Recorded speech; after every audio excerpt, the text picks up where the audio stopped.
How's it going today, guys? This is Dan with the Rapway Homestead, and today we're going to install a battery shutoff switch in our fish house. So we purchased this fish house a couple months back, midwinter. Haven't really done a whole lot to it other than use it, but there's a few upgrades and modifications we want to make just to make it a little bit better. So what we're going to be doing today is installing a battery shutoff switch. Right now it does not have one, so our battery constantly slowly is draining from the radio and a carbon monoxide detector and a few other things that create an amp draw on it. So without further ado, let's get at it and I'll kind of show you what we're going to be doing and where we're going to be installing it. So we're going to be installing it underneath this rear back bench here. The table goes here and this is kind of the rear bench right by the door. Reason I want to install it here is because it's close to the door. So we're going to be putting it right down here. This is nice and close to the door, so when it's dark, when it's up at our off-grid property, when we're just running off battery power, solar, and a generator, I want to be able to just reach in the door in the dark, hit the switch, and know right where it's at. The other reason is the battery is right under here, so it makes it easy to run power to it. So the switch we're going to be installing today is this battery switch right here. They're available on Amazon or anywhere. This switch is actually way overkill for what it would need to be. This switch can handle up to 1250 amps. It says, or sorry, yeah, of cranking amps is up to 1250, and I'm just reading the inside here, the continuous is 275 amps. So these are the same switches that I install in boats for the main battery shutoff switch to crank the engine and everything. It's the same switch, so again, it's way overkill for this, but they're a nice heavy-duty switch. And then I also got the flush mount plate, so we can just have the plate sticking through, and this is all you'll see is this guy here. So let's get started. We're going to have to cut a big giant hole here, and that's always fun, so let's get after it. Alright guys, so I'm wanting to install this plate once again. So this is the plate it came with here, and I'm kind of wanting to install it somewhere right around this area close to the door. Now I have to cut a large hole in here in order to get the shutoff switch to go through it. So I want to cut between two boards so I'm not completely sawing one of them in half. So if we flip around to the inside here, there are a large brace that comes across right there and then across the top. So we obviously have to avoid that. We have to cut a 3.5 inch hole through here. So what I'm thinking we're going to do is we're going to go ahead and cut the hole right about in this area here, kind of between this piece of tongue and groove and this one. That way we can make sure we don't hit them, and that way we're not completely cutting a board in half. I'm afraid if we cut one in half, it might get really loose in there. So what I'm going to do is I'm going to start cutting the hole from the back side with the center drill there so you can get an idea where it's going to go. And then I'll finish it from the outside coming into the cabinet, so if there's any rough edge when we're finished drilling, you won't see that. So let's get to drilling the hole here. This is a 3.5 inch hole saw on my Milwaukee fueled drill. So let's get started here. So again, we're just going to drill through until I feel this center point punch through to the outside. So let's kind of just get an eyeball where we want this here, and right about there looks good. Okay, and that was enough to come through the outside here. All right, so I don't know if you can see right here is where it came through, right on the edge of the tongue and groove. So now we're going to take our drill and go from this side. Now what I like to do when you first get started is actually run the drill in reverse with a hole saw. With wood like this that's kind of soft, that way it doesn't chew it up and make a bunch of weird burrs. So it'll just kind of more or less scratch it to get it started. So again, running the drill in reverse to get it started. We might even go all the way through. This stuff is pretty thin.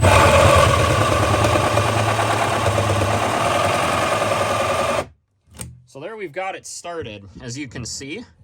That way when we go to put it in forward, we're not going to create any weird burrs or anything or rip this up. So we'll switch it into forward and go real slow as far as the pressure.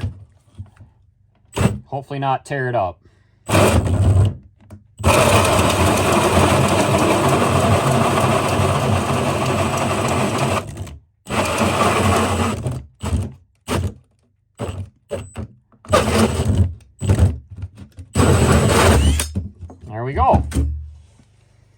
All right, there you can see we've got a big hole cut pretty smooth, looking good.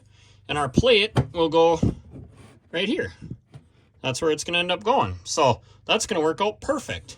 Now we'll go ahead and we'll get the switch mounted into the back side that bolts into this plate. All right, so now what we can do is go ahead and install our flush mount plate onto our switch. So just kind of drops in just like that and sits there. Again, you don't have to install the flush mount plate. You can just skip this step if you don't have the flush mount, but I like the flush mount plate because it just makes everything look a lot better and cleaner, and you don't have the switch sticking out. So go ahead and tighten these guys into here. All right, so we got our battery switch mounted to our flush mount plate. I don't know why, for some reason, one bolt they sent was way longer than the others, but either way. So now we're going to go ahead and install that guy. It's kind of a tight fit here. There we go.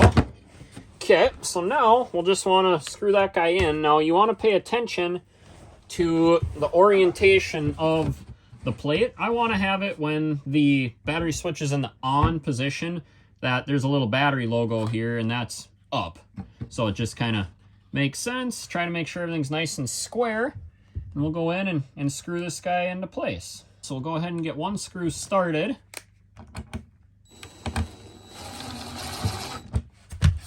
And we'll make sure it's all nice and square and looking good. We'll put the rest of our screws in.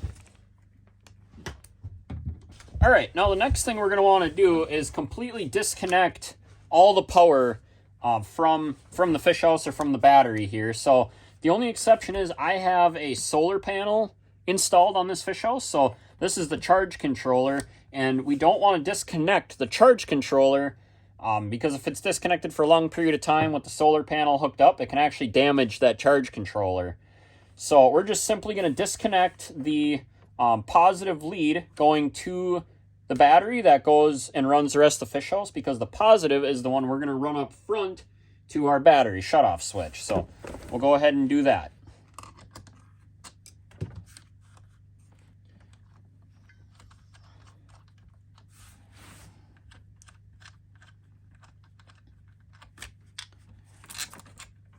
Get that guy disconnected there. And then we'll reconnect up our charge controller just to ensure it doesn't, it has a place for that power to go.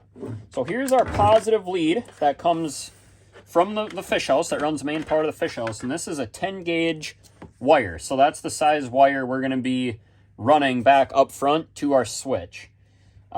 This is installed with a couple of these wire nuts that I am not a fan of, but it does have an inline fuse, and we're definitely going to keep that inline fuse. And we'll see. We might have enough wire length here to run all the way up to our shutoff switch. So let's see. So now what we're going to want to do is untangle this guy here.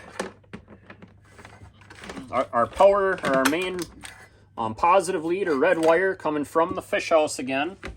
And we're going to want to run that guy all the way up to our battery switch, which it looks like we're going to have plenty of wire length to do that.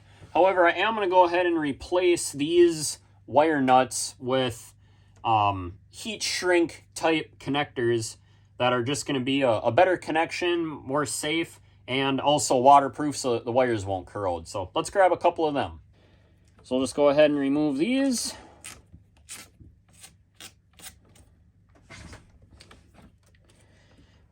We're going to cut new fresh ends on them.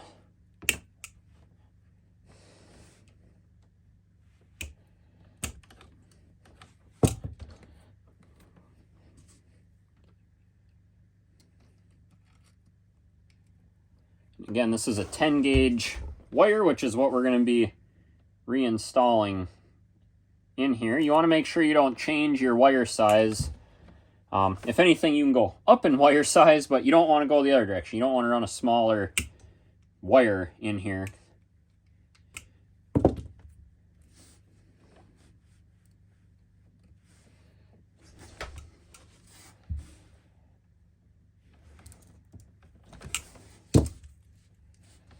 There's one. We'll go ahead and do this one, and then we'll shrink them down.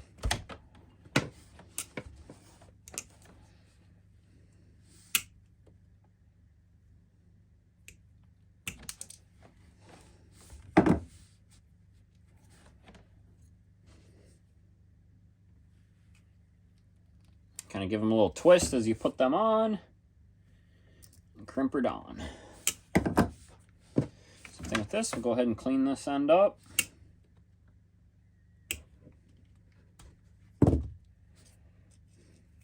Really, the only thing this wire is running is lights and the radio, and if you have anything plugged into like the cigarette style 12-volt plugs in the side. But there isn't a lot of heavy amperage running through these at all. So now we'll grab our little torch and go ahead and shrink these guys down. You want to be careful not to burn the actual wire itself. Just heat on the heat shrink.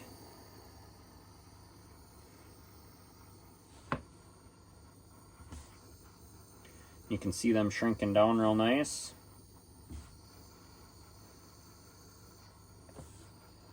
Like I said, you know they're shrunk down all the way when they kind of become clear, and you'll see the glue come out of the end here. I don't know if you guys can see that, but there's a glue that oozes out of the end when they're shrunk down appropriately. So that's a watertight, good professional connection. It just needs to cool. So we'll go ahead and get this one done. If you guys enjoy this kind of thing, there's going to be a lot of videos in this fish house, not only fishing or camping, of course, but with repair stuff. I want to install a dual battery system here, so the solar panel has more storage capacity. I'm obviously still running 12 volt, but just a 2 battery system. Show you how to do that. There's some floor repair that needs to be done. The refrigerator isn't working, so several things to do. But there's both them connections done. We'll go ahead and get it hooked up to our shutoff switch. All right, so the next thing we're gonna need to do is connect that wire, again, coming from the fish house or your camper, to one of the sides of the switch. Now, these switches are not polarity sensitive, so it actually doesn't matter what side you go to. So we're gonna go ahead and put it right there, putting our lock washer into place and installing the nut. Go ahead and tighten that guy down. You don't want to go crazy tight. This is just a plastic housing, so you can break it if you go too crazy. Go ahead and tighten it down. You don't got to go crazy, just finger tight, really. And that's plenty good there. So the next thing we're going to need to do is build a new wire to go from the other side of our switch up to our battery. All right, so the next thing we're going to need to do, like I said, is build a new wire, or make a new wire coming from our battery to our new battery shutoff switch. For that, you're going to need a couple of ring terminals. These are the yellow size, so these will take up to a 10 gauge wire. You're going to need some 10 gauge wire, that's what we have here, obviously. And you're just going to need your same tools you had before. So what we're going to do is go ahead and get a length. I like to leave plenty of slack in it. You don't want to run anything really tight. You don't want to have so much slack you have a rat nest in here, obviously. But I just kind of hold it up and get a rough idea what you're going to want here. Coming across. So we're going to go ahead and cut this wire about right here. That should do it for us.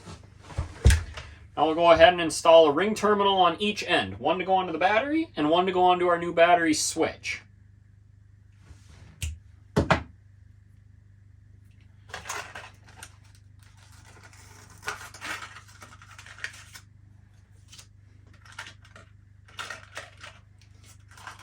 And you can get the wire and these ring terminals right on Amazon or your local auto parts store. So again, kind of pressing that onto your stripped wire end there. You crimp it down. You go ahead and take your little torch and go ahead and melt it in. Again, this little torch can be found on Amazon, but you can shrink these down with just a simple Bic lighter. It doesn't have to be this torch. It's just convenient. It's a little hotter, so it goes a little faster. Now we'll need to go ahead and do the same thing on the other end here.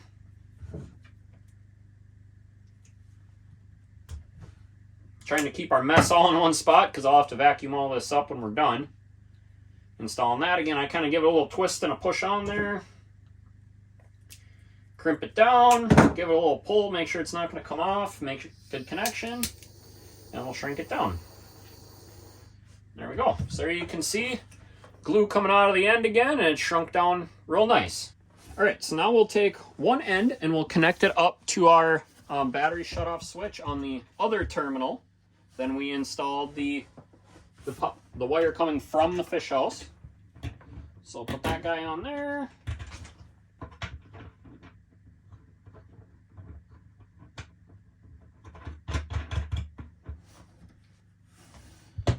Tighten that down. Again, not too tight, just snug so you don't wreck stuff. Give it a little wiggle, making sure it's tight. Then we'll run it up and across and connect it over to our battery. Up and over, kind of following this other wire, because we're going to tie these up really nice when we're done. So we want to make sure that they're not all twisted up.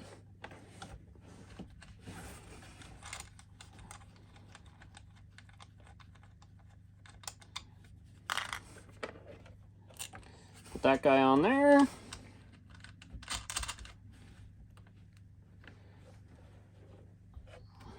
Now I should have a 9/16 to do this, but this fish house is a ways away from my shop, and this is what I got, so this will work.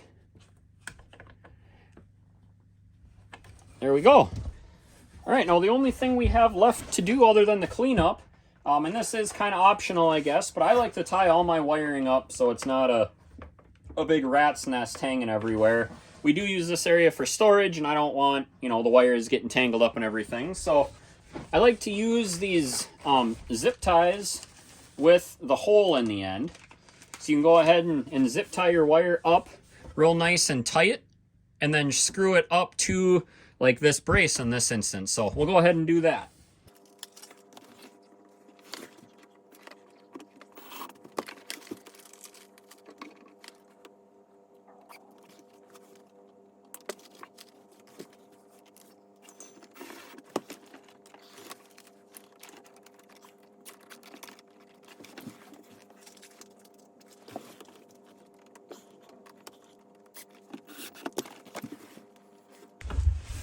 All right, so the last thing we need to do that I figured out is we need to put our plate on the back of here so nothing touches these two terminals.